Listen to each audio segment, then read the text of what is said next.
Sobat Maestro, sesaat lagi kita akan bersama-sama mengikuti program Bible and Coffee bersama Pendeta Glenn Latuheru dari GBI Glow Fellowship Center Bandung. Selamat mendengarkan.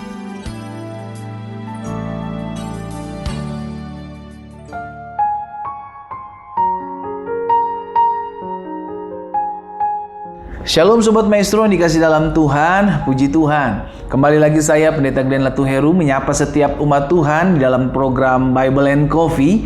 Saudara yang dikasih dalam Tuhan, saya rindu melalui program ini kita tetap terus tertanam dalam firman Tuhan.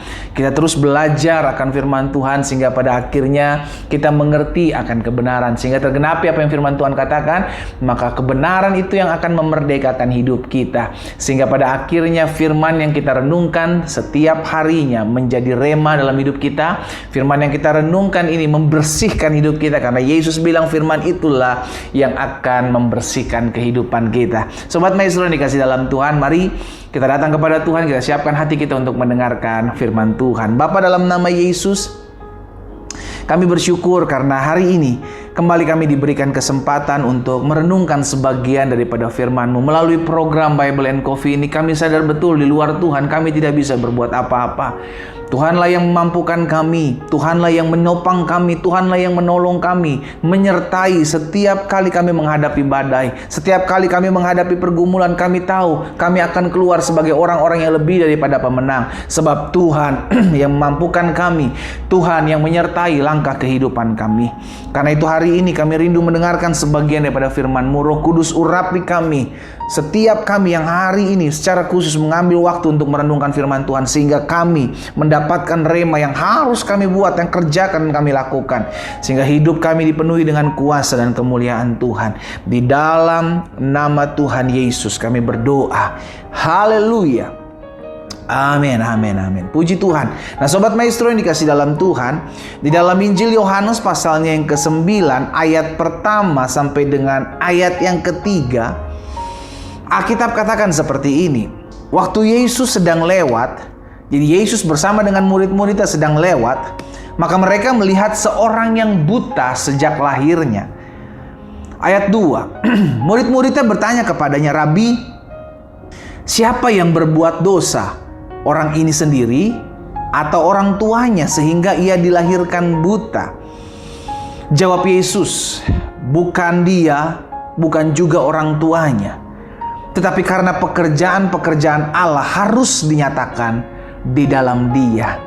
Sobat Maestro yang dikasih dalam Tuhan, seringkali kalau kita melihat ada sebuah penderitaan yang dialami seseorang, maka kita mulai menghakimi, quote and quote, ya kan, dalam tanda kutip menghakimi.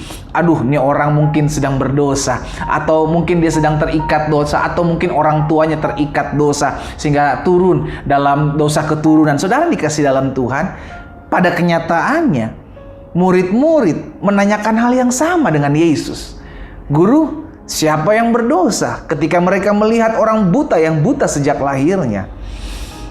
Yesus bilang apa, saudara? Bukan dia yang berdosa, bukan pula orang tuanya yang berdosa. Loh, akhirnya kita berpikir begitu. Loh, kok kenapa bisa ada penderitaan dalam kehidupan anak yang sejak lahirnya buta ini? Saudara dikasih dalam Tuhan, kita mesti mengerti bahwa hidup kita adalah kedaulatan Tuhan. Sama-sama bilang sama saya, Tuhan yang berdaulat. Amin. Alkitab jelas mencatat ketika Yeremia dibawa oleh Tuhan ke tempat tukang periuk, iya kan? Bagaimana Yeremia diperlihatkan untuk ada tangan tukang periuk yang sedang membuat periuk pada saat itu dari tanah liat. Tuhan bilang sama Yeremia, bukankah aku juga bisa membuat sama seperti tukang periuk ini? Engkau adalah tanah liat dan aku adalah tukang periuk. Engkau ada di dalam tanganku. Iya kan, saudaraku? Jadi kita itu seperti bejana, kita itu seperti tanah liat di tangan tukang periuk. Tuhanlah tukang periuk kita, Tuhanlah yang membentuk kita. Sehingga pada akhirnya kita mesti menyadari bahwa hidup saya adalah kedaulatan Tuhan. Tuhan yang memegang kendali atas hidup saya. Bukan berarti saya seperti sebuah robot yang berjalan sesuai dengan apa yang maunya Tuhan. Tuhan paksa buat ini, Tuhan paksa. No, ada yang namanya kehendak bebas, ada yang namanya free will. Saudara dikasih dalam Tuhan, yang harus kita lakukan, yang harus kita kerjakan. Tapi kita mesti menyadari juga bahwa segala sesuatu yang terjadi ada maksud Tuhan. Nah, seringkali kita tidak mengerti akan hal ini, sehingga akhirnya kita komplain, Tuhan kenapa begini? Kenapa saya dilahirkan susah? Kenapa saya dilahirkan buta? Kenapa saya dilahirkan seperti ini? Tanpa kita sadari bahwa Tuhan sedang akan berperkara dalam kehidupan saudara dan saya, untuk membuat kita melihat kemuliaan Tuhan, saudaraku. Iya kan? Dan kita belajar hari ini dari perkataan Yesus dan murid-muridnya. Bahkan secara khusus perkataan Yesus, supaya pekerjaan-pekerjaan Allah dinyatakan dalam kehidupan orang ini. Berarti dengan kata lain kita mengerti, apapun yang terjadi dalam hidup saudara dan saya hari-hari ini, kalau Tuhan bilang itu adalah kedaulatanku, maka Tuhan akan membawa kita masuk dalam suatu rencana, agenda besar Tuhan yang membuat hidup kita dahsyat, yang membuat hidup kita luar biasa. Hanya sekarang jadi pertanyaan, kita mau menyadari enggak bahwa selama saya hidup, saya ada dalam tangan Tuhan yang kuat. Kalaupun ada pergumulan, kalaupun ada masalah, saya percaya saya pasti bisa menghadapinya bersama dengan Tuhan yang memberikan kekuatan buat saya. Nah, inilah yang dialami yang sering terjadi, maksud saya, dalam kehidupan umat percaya, bahwa kita kadang nggak mengerti kenapa hal ini terjadi, kenapa hal itu terjadi. Tapi hari ini ketika kita mendengarkan firman Tuhan ini, kita belajar bersyukur, saudara, bahwa Tuhan bisa pakai apapun, siapapun, kapanpun untuk membawa hidup kita masuk dalam rancangan Tuhan yang ajaib. Bukankah Dia Allah yang berkata, aku tahu rancangan-rancangan apa yang ada padaku mengenai kamu, yakni rancangan hari depan yang penuh harapan dan bukan rancangan kecelakaan.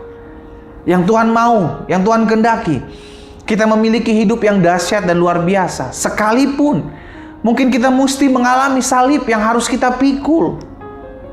Namun salib setiap kita berbeda-beda, saudara. Ada yang salibnya adalah rumah tangganya, ada yang salibnya adalah perekonomiannya, ada yang salibnya adalah kesehatannya. Tapi kita mau bersyukur sebab kita percaya bahwa apapun yang terjadi dalam hidup saya, semua adalah kedaulatan Tuhan yang membawa hidup saya masuk dalam rencana Tuhan yang ajaib. Selama saya hidup tidak melenceng ke kanan dan ke kiri, Alkitab katakan, maka saya berhasil, saya akan beruntung, saya akan melihat campur tangan Tuhan. Bukan berarti kita tidak mengalami kesulitan, bukan berarti kita tidak mengalami kerugian nantinya, bukan berarti tidak mengalami masalah. Ayub mengalami, Daud mengalami, Sadrak, Mesak, Abednego mengalami, bahkan Daniel mengalami. Ini membuktikan bahwa siapapun kita akan mengalami yang namanya masa-masa sukar. Tapi ini yang menjadi kebanggaan kita. Apapun nama masa sukar itu, kapanpun itu terjadi, kita akan melihat penyertaan Tuhan, kita akan lihat pertolongan Tuhan, kita akan lihat kuasa Tuhan dinyatakan atas kehidupan kita. Katakan amin. Amin, saudara. Jadi hari ini kita diingatkan oleh firman Tuhan, biarlah Tuhan yang berdaulat memegang andil kehidupan setiap kita, mengambil alih kehidupan setiap kita. Kita taat saja, saudara. Kita belajar bersyukur saja. Kita belajar berserah aja, karena kita tahu Dia Bapa yang baik. Yang pertama, karena Dia Bapa yang baik, Dia tidak akan memberikan yang jahat kepada kita. Yang kedua, karena Dia Bapa yang baik, Dia tidak akan mengizinkan sesuatu masalah melebihi kekuatan kita. Ketiga, karena Dia Bapa yang baik, maka Dia sudah menyediakan hari depan yang penuh harapan. Sekalipun aku harus melalui lembah-lembah kekelaman, aku tidak takut bahaya. Sekalipun aku harus melalui api, api tidak akan menghanguskan. Sekalipun aku harus melalui air, air tidak akan menghanyutkan. Karena tangan yang kuat, itulah yang menopang kehidupanku. Kita berdoa, kita datang kepada Tuhan. Bapa, terima kasih buat berkat firman-Mu hari ini. Kami mengucap syukur karena kami tahu hidup kami ada dalam tangan Tuhan yang kuat. Seperti bejana di tangan seperti tanda liat di tangan pejunan, demikian kami di tangan Tuhan.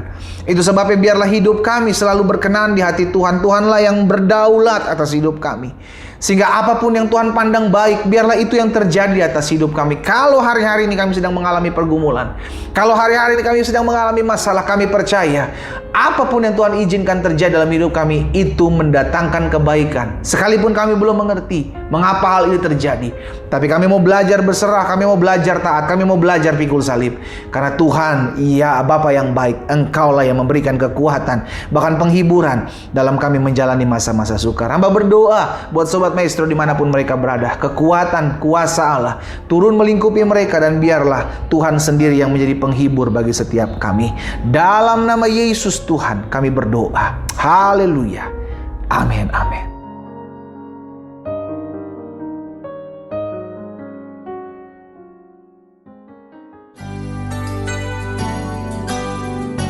Sobat Maestro, Anda baru saja mendengarkan program Bible and Coffee bersama Pendeta Glenn Latuheru dari GBI Glow Fellowship Center Bandung. Terima kasih atas perhatian Anda. Tuhan Yesus memberkati.